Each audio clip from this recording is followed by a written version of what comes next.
মন থেকে সুবহানাল্লাহ তাসবিহ করতে না পারলে আল্লাহর প্রশংসা করার পর্যায়ে পৌঁছতে পারবেন না। সর্বশেষ সুবহানাল্লাহ সম্পর্কে যে ব্যাপারটি শেয়ার করতে চাই, আজকে শুধু সুবহানাল্লাহ নিয়েই কথা বলবো। ভেবেছিলাম যে আজকে সুবহানাল্লাহ এবং আলহামদুলিল্লাহ উভয়টা নিয়ে কথা বলবো, কিন্তু আগামী পরশু ইনশাআল্লাহ আমরা আলহামদুলিল্লাহ নিয়ে কথা বলবো, যেন আমরা এই দুই বাক্যের কদর করতে পারি। চলুন আজকে শুধু সুবহানাল্লাহ নিয়ে কথা বলি। সুবহানাল্লাহর একটি দিক হলো নেতিবাচক চিন্তাকে দূর করে দেয়া, কিন্তু এর আরও একটা দিক রয়েছে। অপর দিকটি হলো কোরআনের অনেক জায়গায় আল্লাহ আয্যা ওয়া জাল্লা মানুষকে সুবহানাল্লাহ বলার প্রতি উৎসাহিত করেছেন, আবার অনেক জায়গায় নবীরা নিজেদেরকে সুবহানাল্লাহ মনে করিয়ে দিয়েছেন। আপনাদের মনে রাখতে হবে, সুবহানাল্লাহ হলো সেই ঘোষণা দেয়া যা আল্লাহ হলেন পবিত্র এবং নিখুঁত। ফেরাউনকে চ্যালেঞ্জ জানানোর জন্য দায়িত্ব দেওয়া হয়েছিল মূসা আলাইহিস সালামকে। তিনি আল্লাহর কাছে দোয়া করেন যে আমার একার পক্ষে এই দায়িত্ব পালন করা কঠিন হবে, আমার ভাইকে আমার সাথে দিন।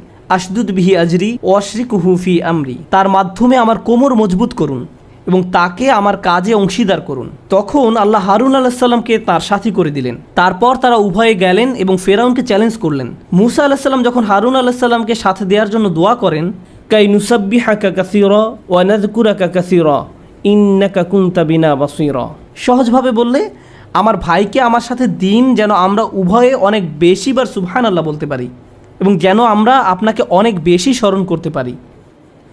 প্রথমে তিনি হারুন আলাইহিস সালামকে চাইলেন যেন হারুন আলাইহিস সালাম তাকে ফেরাউনের মোকাবেলায় সাহায্য করতে পারেন।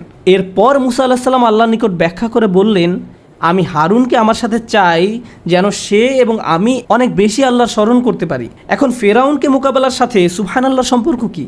যখন আপনি ইসলামের দাওয়াত দেন, কারো নিকট ইসলাম ব্যাখ্যা করেন, ধরুন রাস্তায় কারোর সাথে আপনার দেখা হলো এবং সে আপনাকে ইসলাম সম্পর্কে বিভিন্ন প্রশ্ন করতে লাগলো আর আপনিও তার উত্তর দিতে থাকলেন। অনেক সময় আপনি আল্লাহর বাণী পৌঁছে দিতে চান, ঠিক কিনা? এখন কারো যদি ফেরাউনের মতো ব্যক্তিত্ব থাকে, সে আপনাকে নিয়ে তুচ্ছ তাচ্ছিল্য করবে, সে আপনার ধর্ম নিয়ে হাসি ঠাট্টা করবে, আপনার নবীকে নিয়ে ব্যঙ্গ করবে, আপনার ধর্মের কিতাব নিয়ে ব্যঙ্গ করবে, এবং ফেরাউনও ঠিক এটাই করেছিল। এখন কেউ যদি আপনাকে নিয়ে উপহাস করে, এতে কি আপনার মেজাজ খারাপ হবে না? এতে আপনার প্রচণ্ড রাগ হবে। এখন আপনি জানেন না এই রাগ হওয়াটা কি আপনার ব্যক্তিত্বের উপর আঘাত আসার কারণে হয়েছে নাকি আল্লাহর দ্বীনকে অপমান করার কারণে হয়েছে। কারণ আপনি তো এখানে নিজের ইগোর প্রতিনিধিত্ব করছেন না, আপনি এখানে আল্লাহর দ্বীনের প্রতিনিধিত্ব করছেন। মূসা আলাইহিস সালাম জানেন তিনি মারাত্মক রেগে যান, কিন্তু যখন তিনি আল্লাহর দ্বীনের প্রতিনিধিত্ব করছেন তখন তার পক্ষে রেগে যাওয়া শোভা পায় না। আপনাদের মনে থাকার কথা, তিনি একবার এতই রেগে যান যে ফেরাউনের এক সৈনিককে প্রচণ্ড জোরে ঘুষি মারেন এবং তার ফলে তার মৃত্যু ঘটে। আরেকবার তিনি তার ভাইয়ের দাড়ি চেপে ধরেন, অন্যবার আলওয়াহ ভেঙে ফেলেন। যদিও প্রতিবার রেগে যাওয়ার পেছনে যথেষ্ট যৌক্তিক কারণ ছিল। তিনি এমনকি আল্লাহর নিকট দোয়া করেন, আউযু বিল্লাহি আন আকুনা মিনাল জাহিলিন।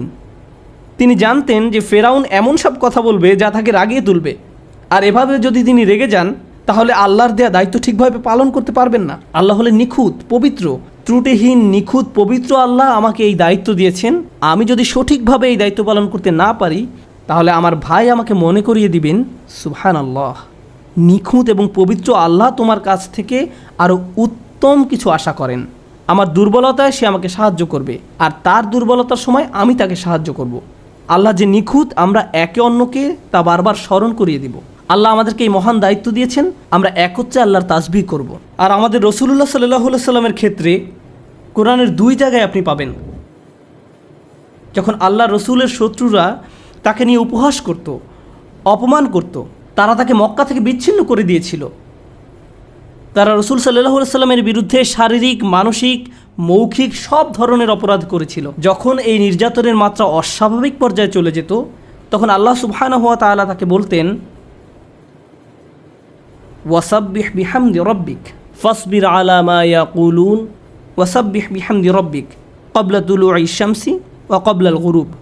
অতএব তারা যা কিছু বলে তার জন্য আপনি সবর করুন এবং সূর্যোদয় ও সূর্যাস্তের পূর্বে আপনার পালনকর্তার সপ্রশংস পবিত্রতা ঘোষণা করুন, অর্থাৎ সুবহানাল্লাহ এবং আলহামদুলিল্লাহ বলুন। কেউ কেউ এখানে প্রশংসা এবং পবিত্রতার ঘোষণা দেয়া বলতে নামাজ বুঝিয়েছেন। আল্লাহ বিশেষভাবে সূর্যোদয়ের আগে এবং সূর্যাস্তের পূর্বের সময় উল্লেখ করেছেন। কেন?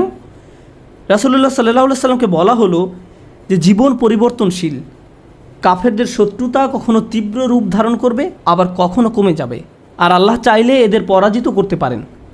মাঝে মাঝে সব কিছু দিনের আলোর মতো পরিচ্ছন্ন হয়ে উঠতে পারে, আবার মাঝে মাঝে সব কিছু রাতের আধারের মতো অন্ধকারাচ্ছন্ন হয়ে যেতে পারে। আপনার চারপাশের পরিস্থিতি পরিবর্তনশীল, কিন্তু যার কোনো পরিবর্তন নেই তিনি হলেন আল্লাহ। আল্লাহ হলেন নিখুঁত এবং পবিত্র। তাই যখন আপনি দেখবেন আলোকিত আকাশ অন্ধকারাচ্ছন্ন হয়ে পড়েছে বা অন্ধকারাচ্ছন্ন আকাশ আলোকিত হয়ে উঠছে, তখন মনে রাখুন আল্লাহ যদি এই মহাবিশ্বকে পরিবর্তন করতে পারেন, তিনি আপনার অবস্থাও পরিবর্তন করতে সক্ষম এবং আপনার প্রতি আল্লাহর সমর্থন।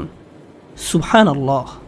তারপর যখন অন্ধকার সময়ের অবসান হলো এবং চারিদিক আলোকিত হয়ে উঠল, অর্থাৎ যখন ইসলামের বিজয় হলো, ইযা জাআ নাসরুল্লাহি ওয়াল ফাতহ ওয়া রাআইতান নাসা ইয়াদখুলুনা ফি দীনিল্লাহি আফওয়াজা, যখন আল্লাহর সাহায্য এবং বিজয় আসবে এবং আপনি মানুষকে দেখবেন দলে দলে আল্লাহর দ্বীনে প্রবেশ করছে, তখন আল্লাহ কি করতে বললেন? ফাসাব্বিহ বিহামদি রাব্বিকা ওয়াস্তাগফির, তখন আপনি আপনার পালনকর্তার সপ্রশংস পবিত্রতা ঘোষণা করুন এবং তার কাছে ক্ষমা প্রার্থনা করুন। এখন আবার আল্লাহর পরিপূর্ণতার এবং পবিত্রতার ঘোষণা দিন। কেন? কারণ খারাপ সময় যেমন সব সময়ের জন্য নয়, একইভাবে ভালো সময়ও সব সময়ের জন্য নয়। একমাত্র আল্লাহ সুবহানাহু ওয়া তাআলা সব সময়ের জন্য। তাই কঠিন সময়ও আল্লাহর পরিপূর্ণতার কথা মনে রাখুন, আবার ভালো সময়ও আল্লাহর পরিপূর্ণতার কথা মনে রাখুন। নিজেকে স্মরণ করিয়ে দিন, আপনি এখানে সহজ একটি সময় পার করার জন্য আসেননি। সব কিছু সব সময় একই রকম থাকবে না। আপনার জীবনের কোনো কিছুর পরিবর্তন ঘটলে শয়তান চায় আপনি যেন আল্লাহর সিদ্ধান্তের বিরুদ্ধে প্রশ্ন তুলেন, যেভাবে সে প্রশ্ন তুলেছিল। শয়তান আল্লাহ সুবহানাহু ওয়া তাআলাকে দোষ দিয়েছিল, ফাবিমা আগওয়াইতানি, আপনি আমাকে পথ ভ্রষ্ট করেছেন, আপনি কেন আমাকে পথ ভ্রষ্ট করলেন, আপনি কেন আমাকে বিপথগামী করলেন, হে আল্লাহ এটা আপনার পরিকল্পনা ছিল। শয়তান এভাবে চিন্তা করেছিল, আর সে চায় আপনি আমিও যেন ঠিক একই রোগে আক্রান্ত হই। আর আল্লাহ আযজা জাল্লা ফেরেশতাদের শিখিয়েছেন এই রোগের সমাধান হলো সুবহানাল্লাহ, আর তাদের মাধ্যমেই তিনি আমাদের শিখিয়েছেন যেন আমরা সুবহানাল্লাহ ঘোষণা দিয়া মানুষদের অন্তর্ভুক্ত হতে পারি। আমি দোয়া করি আল্লাহ যেন আমাদেরকে তার তাসবিহ করা মানুষদের অন্তর্ভুক্ত করেন, আর তার তাসবিহ করার মাধ্যমে আমরা যেন আমাদের রব, আমাদের মালিক আল্লাহ সুবহানাহু ওয়া তাআলা সম্পর্কে অসমীচীন কোনো চিন্তা না করি, কোনো অনুভূতি বা শব্দ মনে আনা থেকেও দূরে থাকতে পারি। সুবহানাল্লাহিল আযীম।